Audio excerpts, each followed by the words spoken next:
তাহলে আমি সমাজটা বিভক্ত হয়ে যাবে। প্রায়োরিটি পাবে, কারা পাবে, ওটা আমি লিখছি 1-2। 3 লিখেছি আমাদের সাধারণ জনগণ। এখানে একটা গরিব রিক্সাওয়ালা হতে পারে, সে কিন্তু সুস্থ, সেও তো তাকেও সেবা নেওয়ার অধিকার। কারণ আমার কনস্টিটিউশন আছে, আমার সংবিধান আছে, স্বাস্থ্য সেবা, খাদ্য, বাসস্থান। আমি যদি একটা সুইট বাংলাদেশ বাড়ান পরে এটা যদি না সেবা দিই, তাহলে তো আমি ডিভাইড করে দিলাম সমাজটাকে। সেটা করা যাবে না। না না, আমার এখানে করা যাবে না। কোনো হাসপাতালও ওদের শরীরটা একটা আলাদা সরকার, এখানে করা যাবে না। কারণ কোনো হাসপাতালে কোথাও সরকার বলেনি যারা সারা বাংলাদেশে সবাই সেবা পাবে। ঠিক আছে?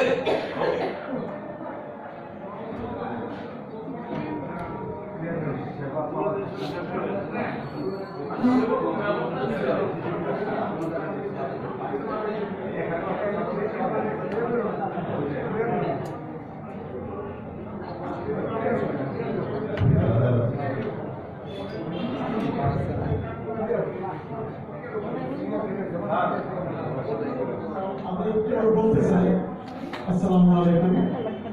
আসলে ব্যাপারটা হলো কি, আমার ঘরে যদি 2টা প্রতিবন্ধী ছেলে থাকে, 3টা যদি সাধারণ ছেলে থাকে, আমি কিন্তু প্রতিবন্ধীদের ভালোবাসি, এটা ঠিক আছে, কিন্তু সম্পদ দান করার সময় ভালো ছেলেদেরকে আমি বেশি দিব।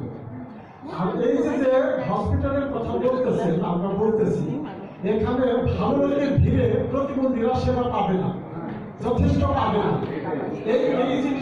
এই জিনিসটাই আমরা একটু বলতে চাচ্ছি। আমি আমাদের নারায়ণগঞ্জের প্রতিনিধি এবং গ্যান্ডারিয়ার প্রতিনিধি দুইজন অত্যন্ত ভালো কথা বলছেন।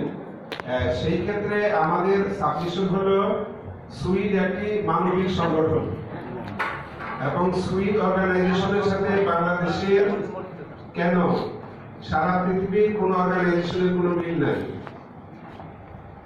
এটা একটা ফিলান্থ্রপিক জিল নিয়ে কাজ করে। আমরা বলছি যে এটা একটা সেবা প্রতি